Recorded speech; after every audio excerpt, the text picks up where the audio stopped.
Hi friends, ಎಲ್ಲರಿಗೂ ನಮಸ್ಕಾರ. ಕನ್ನಡ ಜ್ಞಾನ ಭಂಡಾರ ಯೂಟ್ಯೂಬ್ ಚಾನಲ್ಗೆ ನಿಮಗೆ ಸ್ವಾಗತ. ನಾನು ನಿಮ್ಮ ವೇಣುಗೋಪಾಲ್. ಇವತ್ತಿನ ಈ ಸಂಚಿಕೆಯಲ್ಲಿ ನಾವು SAP ABAP ಅಲ್ಲಿ SAP ABAP ಒಂದು ಪ್ರೋಗ್ರಾಮಿಂಗ್ ಲ್ಯಾಂಗ್ವೇಜ್ ನಿಮಗೆಲ್ಲ ಗೊತ್ತೇ ಇದೆ. ಈ ABAP ಪ್ರೋಗ್ರಾಮಿಂಗ್ ಲ್ಯಾಂಗ್ವೇಜಲ್ಲಿ ಕನ್ವರ್ಷನ್ ರೂಟೀನ್ ಅಂತ ಬರುತ್ತೆ. ಓಕೆ, ಸೊ ಅಥವಾ ನೀವು ಈವನ್ ಎಂಡ್ ಯೂಸರ್ ಆಗಿದ್ರೂ ಕೂಡ ಅಥವಾ ಫಂಕ್ಷನಲ್ ಕನ್ಸಲ್ಟೆಂಟ್ ಆಗಿದ್ರೂ ಕೂಡ ಈ ಕನ್ವರ್ಷನ್ ರೂಟೀನ್ಸ್ ಬಗ್ಗೆ ತಿಳ್ಕೊಳ್ಳೋದು ತುಂಬ ಇಂಪಾರ್ಟೆಂಟ್. ಸೊ ಬನ್ನಿ ಫ್ರೆಂಡ್ಸ್, ಇವತ್ತಿನ ಈ ವಿಡಿಯೋದಲ್ಲಿ ಕನ್ವರ್ಷನ್ ರೂಟೀನ್ಸ್ ಬಗ್ಗೆ ತಿಳ್ಕೊಳ್ಳೋಣ. ಸೊ ನಿಮಗೆಲ್ಲ ಗೊತ್ತಿರೋ ಹಾಗೆ ಕನ್ವರ್ಷನ್ ರೂಟೀನ್ ಈ ವರ್ಡ್ನ ಕೇಳ್ತಿದ ತಕ್ಷಣ ನಿಮ್ಗೆ ಏನಿಸುತ್ತೆ, something related to conversion, correct ಅಲ್ವಾ? So you are right. So conversion ರಿಲೇಟೆಡೇ ಈ ಕನ್ವರ್ಷನ್ ರೂಟೀನ್ ಬಿಲಾಂಗ್ ಆಗಿದೆ. ಸೊ ಎಲ್ಲೆಲ್ಲಿ ನೋಡ್ಬೋದು ನಾವು ಈ ಕನ್ವರ್ಷನ್ ರೂಟೀನ್ನ? ನಾವು 2 ಮೇನ್ ಪ್ಲೇಸಸಲ್ಲಿ ನೋಡ್ಬೋದು. ಒಂದು ಡೇಟಾಬೇಸ್ ಟೇಬಲ್ ಲೆವೆಲಲ್ಲಿ SE11 ಟ್ರಾನ್ಸಾಕ್ಷನ್ ಕೋಡ್ ಹೋಗ್ತಿರಲ್ಲ ಅಲ್ಲಿ, ಇನ್ನೊಂದು BW ಇನ್ಫೋ ಆಬ್ಜೆಕ್ಟ್ ಲೆವೆಲಲ್ಲಿ. ಸೊ ಈ ಕನ್ವರ್ಷನ್ ರೂಟೀನ್ನ ಇಂಪಾರ್ಟೆನ್ಸ್ ಅಂದರೆ ಏನು ಅಂತ ನೋಡೋದಾದರೆ, ಈ ಕನ್ವರ್ಷನ್ ರೂಟೀನ್ ಏನು ಮಾಡುತ್ತೆ ಅಂದರೆ ನಿಮ್ಮ ಡೇಟಾನ ಎಕ್ಸ್ಟರ್ನಲ್ ಫಾರ್ಮ್ಯಾಟಿಂದ ಇಂಟರ್ನಲ್ ಫಾರ್ಮ್ಯಾಟಿಗೆ ಕನ್ವರ್ಟ್ ಮಾಡುತ್ತೆ, ಅಥವಾ ಇಂಟರ್ನಲ್ ಫಾರ್ಮ್ಯಾಟಿಂದ ಎಕ್ಸ್ಟರ್ನಲ್ ಫಾರ್ಮ್ಯಾಟಿಗೆ ನಿಮ್ಮ ಡೇಟಾನ ಕನ್ವರ್ಟ್ ಮಾಡುತ್ತೆ. ಸೊ ಎಕ್ಸ್ಟರ್ನಲ್ ಟು ಇಂಟರ್ನಲ್ ಅಂದರೆ ಎಕ್ಸ್ಟರ್ನಲ್ ನೀವೇನು ನೋಡ್ತಿದ್ದೀರಲ್ಲ ಅಥವಾ ಯೂಸರ್ ಏನು ಎಂಟ್ರ್ ಮಾಡಿದ್ರಲ್ಲ ಅದು ಎಕ್ಸ್ಟರ್ನಲ್ ಫಾರ್ಮ್ಯಾಟ್. ಇಂಟರ್ನಲ್ ಫಾರ್ಮ್ಯಾಟ್ ಅಂದರೆ ಡೇಟಾಬೇಸ್ ಲೆವೆಲಲ್ಲಿ ಯಾವ ರೀತಿ ಒಂದು ಡೇಟಾ ಸ್ಟೋರ್ ಆಗಿದೆಯಲ್ಲ ಅದನ್ನು ಇಂಟರ್ನಲ್ ಫಾರ್ಮ್ಯಾಟ್ ಅಂತ ಕರೀತಾರೆ. ಓಕೆ, ಸೊ ನಾವು ಇವತ್ತಿನ ಈ ಸಂಚಿಕೆಯಲ್ಲಿ ಅದು ಎಲ್ಲಿರುತ್ತೆ ಅಂತ ಫಸ್ಟ್ ತಿಳ್ಕೊಳ್ಳೋಣ. ಅದಾದಮೇಲೆ ಅದು ಆ ರೀತಿ ಬಿಹೇವ್ ಮಾಡೋದಕ್ಕೆ ಯಾವುದೆಲ್ಲ ಫಂಕ್ಷನ್ ಮಾಡ್ಯೂಲ್ಸ್ ಸಪೋರ್ಟ್ ಮಾಡುತ್ತೆ ಅಂತ ನೋಡೋಣ. ನಾನು I am getting into remote ಸರ್ವರ್ಗೆ ಲಾಗಿನ್ ಆಗ್ತಾ ಇದ್ದೀನಿ. ಈ ರಿಮೋಟ್ ಸರ್ವರಲ್ಲಿ ನಿಮಗೆ ಗೊತ್ತೇ ಇದೆ. ಸೊ ನಿಮ್ಮ ECC ಅಥವಾ BW ಸಿಸ್ಟಮ್ ಎಲ್ಲಿ ಬೇಕಾದ್ರೂ ಲಾಗಿನ್ ಆಗಿ I am logging into my ECC system. This is OLTP system, correct ಅಲ್ವಾ? Online transactional processing system. ನಿಮಗೆಲ್ಲ ಗೊತ್ತಿರೋ ಹಾಗೆ SE16 ಟ್ರಾನ್ಸಾಕ್ಷನ್ ಕೋಡ್ ಎಂತಕ್ಕೆ ಯೂಸ್ ಮಾಡ್ತೀವಿ? To see the content of a table, correct ಅಲ್ವಾ? KN1 ಟೇಬಲ್ನ enter ಮಾಡ್ತಾ ಇದ್ದೀನಿ. KN1 ಟೇಬಲ್ ಅಂದರೆ ಏನು ಹೇಳಿ? Customer master data. The table KN1 table ಏನಿದೆಯಲ್ಲ ಇದು ಕಸ್ಟಮರ್ ಮಾಸ್ಟರ್ ಡೇಟಾ ರಿಲೇಟೆಡ್ ಡೇಟಾನ ಹೋಲ್ಡ್ ಮಾಡಿರುತ್ತೆ. ಬಟ್ KN1 SE16 ಟ್ರಾನ್ಸಾಕ್ಷನಲ್ಲಿ ಇದೀವಿ, ಕರೆಕ್ಟ್ ಅಲ್ವಾ? To view the content of a table you go to SE16 transaction code. Let us execute. First 200 ರೆಕಾರ್ಡ್ಸ್ನ ತೋರಿಸುತ್ತೆ ನಮಗೆ, ಕರೆಕ್ಟ್ ಅಲ್ವಾ? ನೀವು ಇಲ್ಲಿ ನೋಡ್ಬೋದು, ಫಸ್ಟ್ 200 ರೆಕಾರ್ಡ್ಸಲ್ಲಿ ಕಸ್ಟಮರ್ ನಂಬರ್ ಇದೆ 1 ಅಂತ ತೋರಿಸ್ತಾ ಇದೆ, ಕರೆಕ್ಟ್ ಅಲ್ವಾ? Actually when the customer is getting created, end user ನಾನೇನಾರ ಬಿಸ್ನೆಸ್ ಯೂಸರ್ ಅಥವಾ ಫಂಕ್ಷನಲ್ ಕನ್ಸಲ್ಟೆಂಟ್ ಆದರೆ ನನಗೆ 1 ಅಂತ ಕಾಣಿಸುತ್ತೆ. ಬಟ್ ಆ್ಯಕ್ಚುಲಿ ಡೇಟಾಬೇಸಲ್ಲಿ ಏನಂತ ಸ್ಟೋರ್ ಆಗಿರುತ್ತೆ? 9 zeros ಫಾಲೋಡ್ ಬೈ 1. ಏನಕ್ಕೆ ಅಂದರೆ ನೀವು ಈ ಡೇಟಾಬೇಸ್ ಟೇಬಲ್ KN1 ಟೇಬಲ್ದು ಪ್ರಾಪರ್ಟಿ ನೋಡೋದಕ್ಕೆ ಏನು ಮಾಡಬೇಕು? You should go to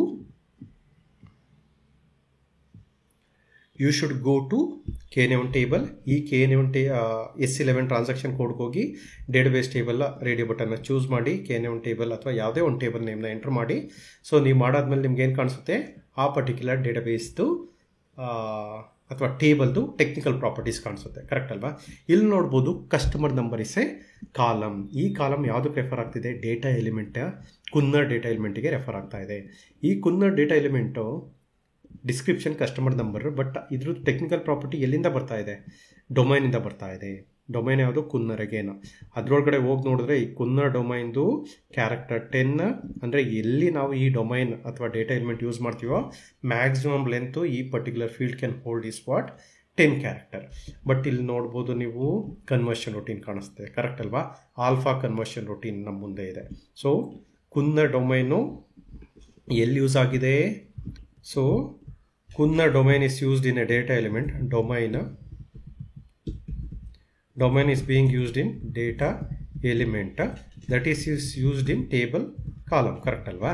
so ಇಲ್ಲಿ ಡೊಮೈನ್ ಲೆವೆಲಲ್ಲಿ ನಿಮ್ಗೆ ಏನಿದೆ? ಕನ್ವರ್ಷನ್ ರೂಟ್ ಇದೆ, ಆಲ್ಫಾ ಕನ್ವರ್ಷನ್ ರೂಟೀನ್ ಇದೆ. ಆ ಆಲ್ಫಾ ಕನ್ವರ್ಷನ್ ರೂಟೀನ್ ಏನು ಮಾಡುತ್ತೆ ಅಂದರೆ ನಿಮ್ಮದು ವಾಟ್ ಇಸ್ ದ ಕುನ್ನರ್, ಈ ಕೇಸಲ್ಲಿ ಏನಿದೆ? It's of type character 10, correct ಅಲ್ವಾ? So output value are external format ಏನಾದ್ರೂ 1 2 3 4 ಅಂತ ಇದ್ದರೆ, ಇಂಟರ್ನಲ್ ಫಾರ್ಮ್ಯಾಟ್ ಅಂದರೆ ಏನು ಹೇಳಿ? Database specific format. ಡೇಟಾಬೇಸಲ್ಲಿ ಹೇಗೆ ಸ್ಟೋರ್ ಆಗುತ್ತೆ ಅಂತ ಅಂದರೆ ಇದು 1 2 3 4 ಅಂತ ಸ್ಟೋರ್ ಆಗಲ್ಲ, ಬದಲಾಗಿ 6 zeros ಪ್ರಿಫಿಕ್ಸ್ ಮಾಡುತ್ತೆ. ಓಕೆ, ಸೊ ಈ ರೀತಿ ಸ್ಟೋರ್ ಆಗುತ್ತೆ. ಬಟ್ ವಾಪಸ್ಸು ನೀವು ಇಂಟರ್ನಲ್ ಫಾರ್ಮ್ಯಾಟಿಂದ ನೀವೇನಾರ ಡೇಟಾ ರೀಡ್ ಮಾಡ್ಬೇಕಾದ್ರೆ ಏನಾಗುತ್ತೆ? 1 2 3 4 ಅಂತಲೇ ತೋರಿಸುತ್ತೆ. For the end user there is no difference, but internally the data will be stored in this format because prefix with zeros. ಏನಕ್ಕೆ ಇದು ಮಾಡ್ತಾರೆ ಅಂತ ಅಂದರೆ, ಇವಾಗ KN1 ಟೇಬಲಲ್ಲಿ ನಮ್ಮದು ಯಾವುದು primary key? Customer number primary key, correct ಅಲ್ವಾ? ಅದೇ ರೀತಿ LFA1 ಟೇಬಲಲ್ಲಿ vendor number is a primary key. Correct ಅಲ್ವಾ? ನೀವು ಇಲ್ಲಿ ನೋಡ್ಬೋದು. ಸೊ ಜನರಲ್ ಆಗಿ as per the database property ನಿಮಗೆ ಗೊತ್ತಿರೋ ಹಾಗೆ the data in a table will be sorted based on primary key. ಅಂದರೆ ಪ್ರೈಮರಿ ಕೀ ಬೇಸಿಸ್ ಮೇಲೆ ಎಂಟೈರ್ ರೋ ಆಫ್ ಡೇಟಾಸ್ ಏನಿರುತ್ತಲ್ಲ ಸಾರ್ಟ್ ಆಗುತ್ತೆ. ಸೊ ಫಾರ್ ಎಕ್ಸಾಂಪಲ್ 1 ಇರುತ್ತೆ ಅಂತ ತಿಳ್ಕೊಳ್ಳಿ, 1 2 ಅಂತ ಇರುತ್ತೆ, ಆಮೇಲೆ 1 2 3 4 ಅಂತ ಇರುತ್ತೆ, 2 3 ಅಂತ ಇರುತ್ತೆ, 2 3 4 ಅಂತ ಇರುತ್ತೆ, 5 6 ಅಂತ ಇರುತ್ತೆ. ಸಿ ಆ್ಯಕ್ಚುಲಿ ನೀವಿಲ್ಲಿ ನೋಡಿದ್ರೆ ನಾವೇನಾರ ಆಲ್ಫಾ ಕನ್ವರ್ಷನ್ನ ಎನೇಬಲ್ ಮಾಡಲಿಲ್ಲ ಅಂದರೆ ಡೇಟಾ ನಿಮ್ಮ ಡೇಟಾಬೇಸ್ ಟೇಬಲಲ್ಲಿ ಈ ರೀತಿ ಸ್ಟೋರ್ ಆಗುತ್ತೆ, 1 1 2 1 2 2 3 4 ಈ ರೀತಿ. ಬಟ್ ಆ್ಯಕ್ಚುಲಾಗಿ it is not in sorting order. But since we are not using that, ಡೇಟಾಬೇಸಲ್ಲಿ ಹೇಗಾಗುತ್ತೆ ಅಂದರೆ ಇದು ಫಸ್ಟ್ 1ಇಂದ ಸ್ಟಾರ್ಟ್ ಆಗೋದೆಲ್ಲ ಫಸ್ಟ್ ತೋರಿಸುತ್ತೆ, ಆಮೇಲೆ 2ಇಂದ ಸ್ಟಾರ್ಟ್ ಆಗೋದು, ಆಮೇಲೆ 3ಇಂದ 4ಇಂದ ಆ ರೀತಿ ಸಾರ್ಟ್ ಆಗುತ್ತೆ. ಬಟ್ ಆ ರೀತಿ ಆಗಬಾರ್ದು. ನಮ್ಮ ಡೇಟಾ ಯಾವ ರೀತಿ ಸ್ಟೋರ್ ಆಗಬೇಕು, ಫಸ್ಟ್ 1 ಬರಬೇಕು, ಕರೆಕ್ಟ್ ಅಲ್ವಾ? Let me type it for your reference. ಆ್ಯಕ್ಚುಲಾಗಿ ನಾವು ಆಲ್ಫಾ ಯೂಸ್ ಮಾಡಿದಾಗ ಏನಾಗುತ್ತೆ ಅಂದರೆ 1 ಬದಲು 9 zeros ಬರುತ್ತೆ, ಆಮೇಲೆ 1 2 ಬದಲು ಏನಾಗುತ್ತೆ, ಇದು ರಿಮೈನಿಂಗ್ 8 zeros ಪ್ಯಾಡ್ ಆಗುತ್ತೆ, ಪ್ರಿಫಿಕ್ಸ್ ಆಗುತ್ತೆ. ಓಕೆ, ಅದೇ ರೀತಿ ಇಫ್ ಇಟ್ ಈಸ್ 1 2 2 3 4 ಇದು ಯಾವ ರೀತಿ ಸ್ಟೋರ್ ಆಗುತ್ತೆ, 5 zeros ಆ್ಯಡ್ ಆಗುತ್ತೆ. ಗೊತ್ತಾಗ್ತಿದೆಯಲ್ಲ? ಸೊ ಬಟ್ ಸಾರ್ಟ್ ಕೂಡ ಆಗುತ್ತೆ because it's a primary key. ನೀವು ಇಲ್ಲಿ ನೋಡ್ಬೋದು ಪ್ರಾಪರಾಗಿ ಸಾರ್ಟ್ ಆಗುತ್ತೆ ನಿಮ್ಮ data. Okay, but if you are not enable the alpha conversion, data set ಅಥವಾ ನಿಮ್ಮ ರೆಕಾರ್ಡ್ಸ್ ಈ ರೀತಿ ಸಾರ್ಟ್ ಆಗಿರುತ್ತೆ, which is wrong performance wise when you try to hit and bring the data ಅಲ್ವಾ? ಸೊ ಅದೇ ರೀತಿ 234 will come after this, correct ಅಲ್ವಾ?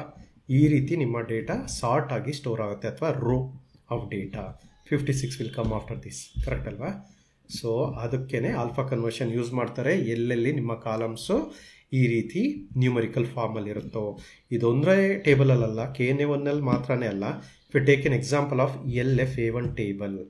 Okay, LFA1 table ಎಂತು ವೆಂಡರ್ ಮಾಸ್ಟರ್ ಡೇಟಾ. ಓಕೆ, ಇಲ್ಲಿ ನೋಡಿ ಲಿಫ್ನರ್ ಅಂತ ಕಾಲಮ್ ಇದೆ, ಇದು ಲಿಫ್ನರ್ ಡೇಟಾ ಎಲಿಮೆಂಟಿಗೆ ರೆಫರ್ ಆಗ್ತಿದೆ.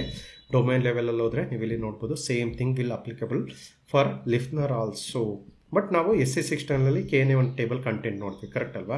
ಬಟ್ ಇದ್ರದ್ದು ಇಂಟರ್ನಲ್ ಮತ್ತು ಎಕ್ಸ್ಟರ್ನಲ್ ಫಾರ್ಮ್ಯಾಟ್ನ ನೀವೇನಾದ್ರೂ ಇಲ್ಲೇ ನೋಡಬೇಕು ಅಂತ ಅಂದರೆ ಇಲ್ಲಿ ಸೆಟ್ಟಿಂಗ್ಸ್ ಅಂತ ಕಾಣಿಸ್ತಿದೆಯಲ್ಲ ನಿಮಗೆ ಆಪ್ಷನ್ಸ್ ಮೆನ್ಯೂಲಿ, ಸೆಟ್ಟಿಂಗ್ಸ್ನ ಸೆಲೆಕ್ಟ್ ಮಾಡಿ, ಅಲ್ಲಿ ಯೂಸರ್ ಪ್ಯಾರಾಮೀಟರ್ ಅಂತ ಬರುತ್ತೆ. ನೀವಿಲ್ಲಿ ಇನ್ಕ್ಲೂಡ್ ಕನ್ವರ್ಷನ್ ರೂಟೀನ್ ಅಂತ ಇದೆ. ಇನ್ಕ್ಲೂಡ್ ಕನ್ವರ್ಷನ್ ರೂಟೀನ್ ಏನು ಮಾಡುತ್ತೆ, it will convert the data from internal format to external format, ಮತ್ತು ಎಕ್ಸ್ಟರ್ನಲ್ ಫಾರ್ಮ್ಯಾಟಿಂದ ಇಂಟರ್ನಲ್ ಫಾರ್ಮ್ಯಾಟಿಗೆ ಕನ್ವರ್ಟ್ ಆಗುತ್ತೆ, ಕರೆಕ್ಟ್ ಅಲ್ವಾ? Since it is going to convert into internal or external format, what it is going to happen is ನೀವು ಇದನ್ನು disable ಮಾಡಿದ್ರೆ ಅದು work ಆಗಲ್ಲ. ಇಂಟರ್ನಲ್ ಆಗಿ ಹೇಗೇನಿದೆಯಲ್ಲ ಅದನ್ನೇ ತೋರಿಸುತ್ತೆ. ನೀವು ಇಲ್ಲಿ ನೋಡ್ಬೋದು 9 zeros followed by 1, ಗೊತ್ತಾಗ್ತಿದೆಯಲ್ಲ?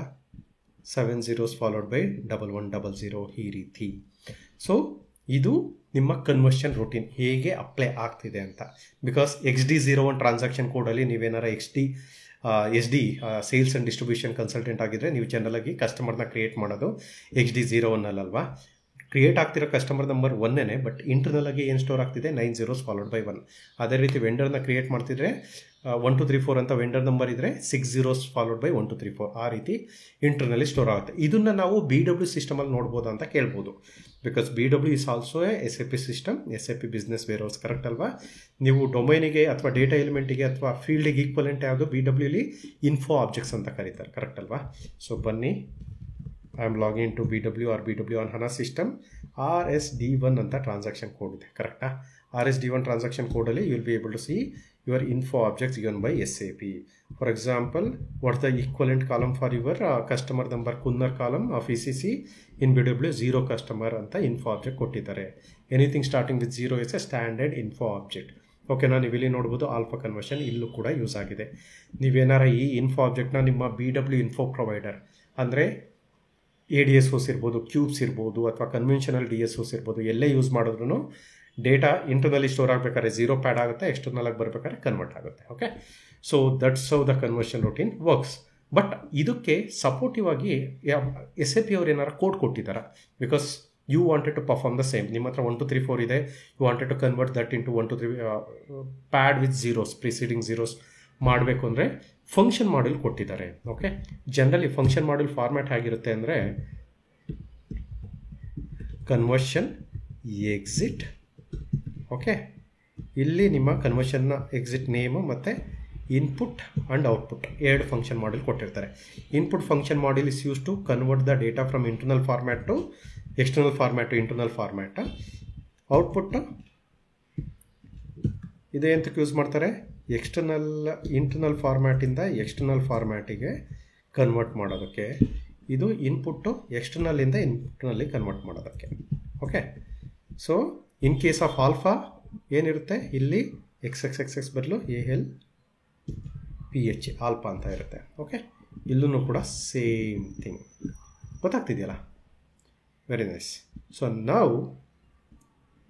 What you are able to understand is external format 1 2 3 4 ಇದ್ದರೆ ಏನಾಗುತ್ತೆ, ಇದು this function model will add preceding zeros, correct ಅಲ್ವಾ? This will remove the zeros from internal format and show it in your external format, correct?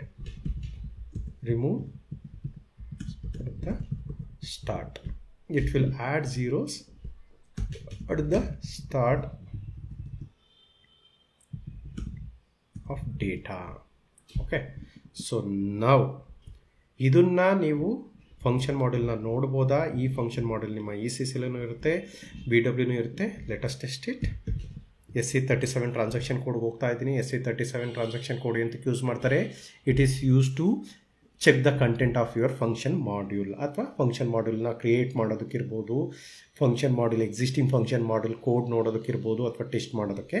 SE37ಗೆ ಹೋಗಿ function module enter ಮಾಡ್ತಾ ಇದ್ದೀನಿ, execute ಮಾಡ್ತಾ ಇದ್ದೀನಿ. ಇಲ್ಲಿ ನೋಡ್ಬೋದು, ನೀವು ಇಲ್ಲಿ ವ್ಯಾಲ್ಯೂ ಎಂಟರ್ ಮಾಡ್ಬೋದು. ಬಟ್ ಇನ್ಪುಟ್ ಈ ಫಂಕ್ಷನ್ ಮಾಡ್ಯೂಲ್ ಯಾವ್ದು ಯೂಸ್ ಮಾಡ್ತಾ ಇದ್ದೀನಿ, ಕನ್ವರ್ಷನ್ ಎಕ್ಸಿಟ್ ಆಲ್ಫಾ ಇನ್ಪುಟ್. ಈ ಫಂಕ್ಷನ್ ಮಾಡ್ಯೂಲ್ ಯೂಸ್ ಏನು, it will convert the value from external format to internal format. ಅಂದರೆ ಝೀರೋಸ್ನ ಆ್ಯಡ್ ಮಾಡುತ್ತೆ ಅಟ್ ದ ಸ್ಟಾರ್ಟ್. ಎಷ್ಟು zero based on the variable length ನೀವು ಈ ಫಂಕ್ಷನ್ ಮಾಡ್ಯೂಲ್ ಕಾಲ್ ಮಾಡಿದಾಗ ಇಲ್ಲಿ ನೋಡಿ ಝೀರೋಸ್ನ ಆ್ಯಡ್ ಮಾಡ್ತಾ ಇದೆ.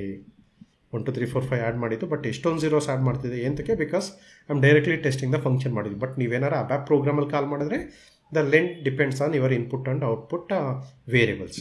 Okay, let us test the other function module, conversion exit alpha output /SE37 execute. ಇವಾಗ ನಾನು ಇನ್ಪುಟ್ ವ್ಯಾಲ್ಯೂ 000 ಫಾಲೋಡ್ ಬೈ 1 2 3 ಅಂತ ಕೊಡ್ತಾ ಇದ್ದೀನಿ. ಇದು ಔಟ್ಪುಟ್ ಫಾರ್ಮ್ಯಾಟ್ಗೆ ಕನ್ವರ್ಟ್ ಮಾಡುತ್ತೆ ಇಂಟರ್ನಲ್ ಫಾರ್ಮ್ಯಾಟಿಂದ, ಕರೆಕ್ಟ್ ಅಲ್ವಾ? ಎಕ್ಸಿಕ್ಯೂಟ್ ಮಾಡಿದ್ರೆ ನೀವು ಇಲ್ಲಿ ನೋಡ್ಬೋದು, ಇನ್ಪುಟ್ ನಾನು ಪಾಸ್ ಮಾಡಿದ ವ್ಯಾಲ್ಯೂ 0 ಇತ್ತು ಸ್ಟಾರ್ಟಿಂಗಲ್ಲಿ, ಬಟ್ ಫಂಕ್ಷನ್ ಮಾಡೆಲ್ ನನಗೆ ಆ ಝೀರೋಸ್ನ ರಿಮೂವ್ ಮಾಡಿಕೊಡ್ತು. ಓಕೆ, ಈ ಫಂಕ್ಷನ್ ಮಾಡೆಲ್ ಏನು ಮಾಡುತ್ತೆ, ಇಂಟರ್ನಲ್ಲಿಂದ ಎಕ್ಸ್ಟರ್ನಲ್ಲಿಗೆ ಕನ್ವರ್ಟ್ ಮಾಡುತ್ತೆ. ಗೊತ್ತಾಯ್ತಲ್ಲ? Hopefully friends, as part of today's session you guys have understood all about conversion routine. Conversion routine ಬಗ್ಗೆ ಕಂಪ್ಲೀಟ್ ತಿಳ್ಕೊಂಡ್ರಿ ಅಂತ ಅನ್ಕೋತೀನಿ, ಅದನ್ನು ಕೂಡ ಕನ್ನಡದಲ್ಲಿ. ಸೊ ಈ ಸೀರೀಸ್ ಆಫ್ ವಿಡಿಯೋಸ್ ಮಾಡ್ತಾ ಇರೋದು ನಮ್ಮ ಕನ್ನಡದ SAP ಕನ್ಸಲ್ಟೆಂಟ್ಸ್ಗೋಸ್ಕರ. ನನ್ನ ಇನ್ನೊಂದು ಇಂಗ್ಲೀಷ್ ಯೂಟ್ಯೂಬ್ ಚಾನಲ್ ಇದೆ, ಆ ಪರ್ಟಿಕ್ಯುಲರ್ ಚಾನಲಲ್ಲಿ completely focus on SAP, but ಅದು ಇಂಗ್ಲೀಷಲ್ಲಿದೆ, I learn SAP with Venu ಅಂತ. ಸೊ ನೀವು ಅದನ್ನು ಕೂಡ ರೆಫರ್ ಮಾಡ್ಬೋದು. ಬಟ್ ಈ ಸೀರೀಸ್ ಆಫ್ ವಿಡಿಯೋ ನಮ್ಮ ಕನ್ನಡ ಜ್ಞಾನ ಭಂಡಾರ ಯೂಟ್ಯೂಬ್ ಚಾನಲಲ್ಲಿ ಕನ್ನಡದಲ್ಲೇ ಇರುತ್ತೆ. ಸೊ ದಟ್ ನಮ್ಮ ಎಲ್ಲ ಕನ್ನಡ ಅಥವಾ ಕರ್ನಾಟಕದ ಕನ್ಸಲ್ಟೆಂಟ್ಸ್ಗೆ ಹೆಲ್ಪ್ ಆಗಲಿ ಅಂತ ನಾನು ಈ ವಿಡಿಯೋ ಸೀರೀಸ್ ಮಾಡ್ತಾ ಇರೋದು. ಪ್ಲೀಸ್ ರೆಫರ್ ಮಾಡಿ ಈ ವಿಡಿಯೋನ. ಮತ್ತು ನಿಮಗೆ ಈ ವಿಡಿಯೋ ಇಷ್ಟ ಆಗಿದ್ದಲ್ಲಿ ಲೈಕ್ ಮಾಡಿ, ಶೇರ್ ಮಾಡಿ, ಹಾಗೂ ನಮ್ಮ ಯೂಟ್ಯೂಬ್ ಚಾನಲ್ಗೆ ಸಬ್ಸ್ಕ್ರೈಬ್ ಆಗಿ. ಅಟ್ ದ ಸೇಮ್ ಟೈಮ್ ಯಾರ್ಯಾರಿಗೆ ನಿಮ್ಮಲ್ಲಿ ಯಾರ್ಯಾರಿಗೂ ಅಬ್ಯಾಪ್ ಕಲಿಬೇಕು, ಅಥವಾ BW ಕಲಿಬೇಕು, BW ಆನ್ ಹನ ಕಲಿಬೇಕು, ಅಥವಾ ನೇಟಿವ್ ಹನ ಕಲಿಬೇಕು, ಅಥವಾ ಹನ ರಿಲೇಟೆಡ್ SQL ಕಲಿಬೇಕು ಅಂತ ಏನಾರು ಆಸಕ್ತಿ ಇದ್ದರೆ ನನ್ನ ನಂಬರ್ಗೆ ಕಾಲ್ ಮಾಡ್ಬೋದು. ನನ್ನ ನಂಬರ್ +91 ಫಾಲೋಡ್ ಬೈ 973 998 3992, ಅಥವಾ ವಾಟ್ಸಪ್ ಮಾಡಿ, ಅಥವಾ ನೀವು ನನಗೆ ಮೇಲ್ ಕಳಿಸ್ಬೋದು. ನನ್ನ email ID venugopalmn1988@gmail.com. Thank you so much friends. ನಿಮಗೆ ಮುಂದಿನ ದಿನಗಳಲ್ಲಿ ಯಾವ ಟಾಪಿಕ್ ರಿಲೇಟೆಡ್ ವಿಡಿಯೋ ಬೇಕು ಅಂತ ನನಗೆ ಈ ವಿಡಿಯೋ ಕಮೆಂಟ್ ಸೆಕ್ಷನಲ್ಲಿ ಕಮೆಂಟ್ ಮಾಡಿ ತಿಳಿಸಿ. ಸೊ ದಟ್ ನಾನು ನಿಮಗೋಸ್ಕರ ಆ ವಿಡಿಯೋ ಮಾಡಿ ಅಪ್ಲೋಡ್ ಮಾಡ್ತೀನಿ. Thank you so much friends. ಧನ್ಯವಾದಗಳು.